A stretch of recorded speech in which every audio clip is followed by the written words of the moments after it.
Olá, sejam bem-vindos. Vamos dar início à atividade do Evangelho no Lar, onde convido todos à prece, fechando os olhos, sentando de maneira confortável.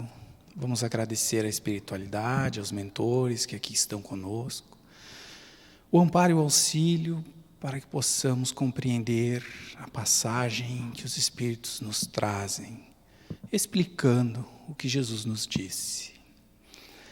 Que possamos refletir, que possamos compreender e que possamos praticar os ensinamentos que vamos receber agora.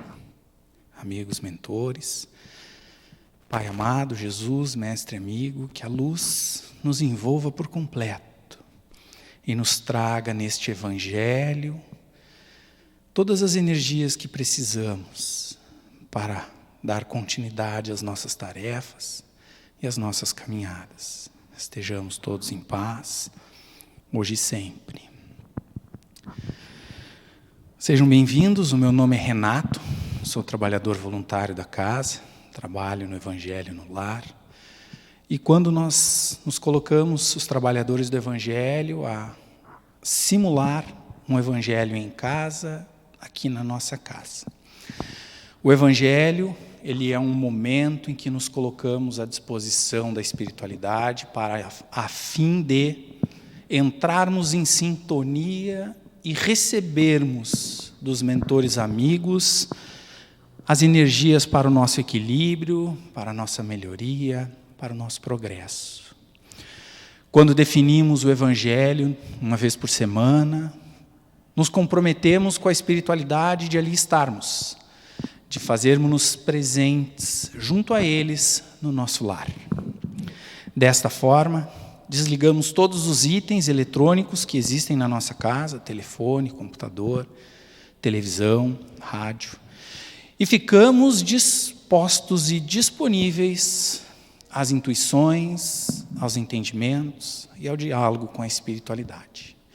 O Evangelho ele deve ser feito pelas pessoas de forma voluntária, não obrigatória, não obrigado, não imposto.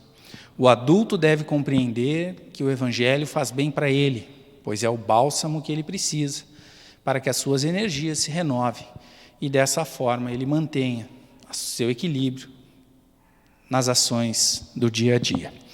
Feito isso, iniciamos o Evangelho através da prece, como assim o fizemos. Então, logo terminado o Evangelho, colocamos as nossas águas para que a espiritualidade fluidifique e ali venha o remédio para o corpo físico e também para o perispírito. E lemos um trecho do Evangelho, como assim o faremos. O trecho que nos cabe, neste momento, indicamos que em casa o Evangelho ele pode ser conduzido como um estudo ou também como uma leitura aleatória, abrindo o Evangelho no momento, sem nenhum item marcado e lendo aquele pedaço, a fim de que ali recebamos da espiritualidade amiga a orientação e o entendimento da nossa dúvida, pelo que vamos passar, do que estamos passando. É uma comunicação entre os mentores que ali estão e nós. O nosso trabalho, como ele é dirigido e ele é ordenado, seguimos no capítulo 6, Cristo Consolador. O item que nos cabe é o item 3 e também o item 4, onde falaremos sobre o Consolador prometido. E vamos então à passagem de João, onde ele narra: Se me amais, guardai os meus mandamentos, e eu rogarei ao meu Pai, e ele vos enviará outro Consolador, a fim de que fique certamente convosco.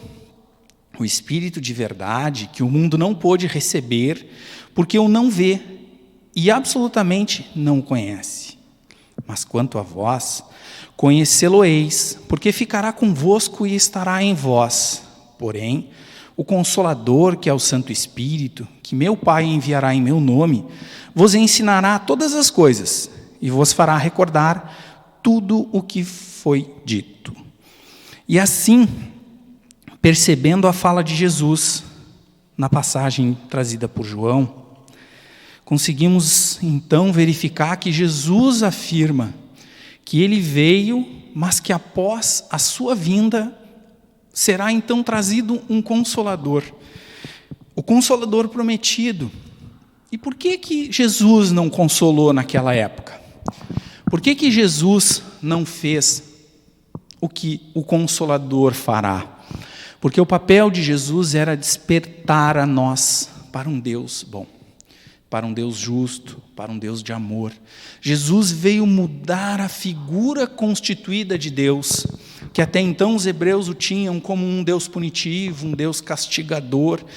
E Jesus veio demonstrar diferente. Jesus veio descortinar alguns entendimentos a nós. E não adiantava Jesus falar de tudo para nós naquele período, pois não compreenderíamos. Se Jesus tivesse falado de reencarnação, pela cultura que tínhamos à época, não entenderíamos.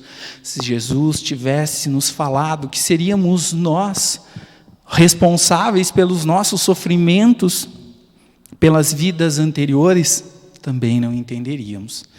Se Jesus nos disséssemos que o Pai é bom e sendo bom, as injustiças da terra que percebemos, elas estão também nesta bondade de Deus, talvez não entenderíamos. Então eram muitos os assuntos que Jesus não conseguiria nos elucidar pela pequenez do nosso entendimento. E então ele faz uma promessa. Ele coloca desta forma a condição de que o Pai está olhando por nós. Pelo Pai ser justo e bom, Ele segue nos acompanhando. E no momento certo, como disse Jesus, o Consolador virá. O chamado advento do Espírito de verdade, que é a doutrina trazida pelos Espíritos a Kardec. Não é uma religião nova, não é um Deus novo. Não, a doutrina dos Espíritos, ela não veio para separar as pessoas, para dizer que religião é boa ou que religião é má. Não, pelo contrário, ela veio favorecer o que Jesus nos legou. Veio para elucidar ainda mais os assuntos que Jesus propôs quando de sua passagem encarnado no mundo conosco.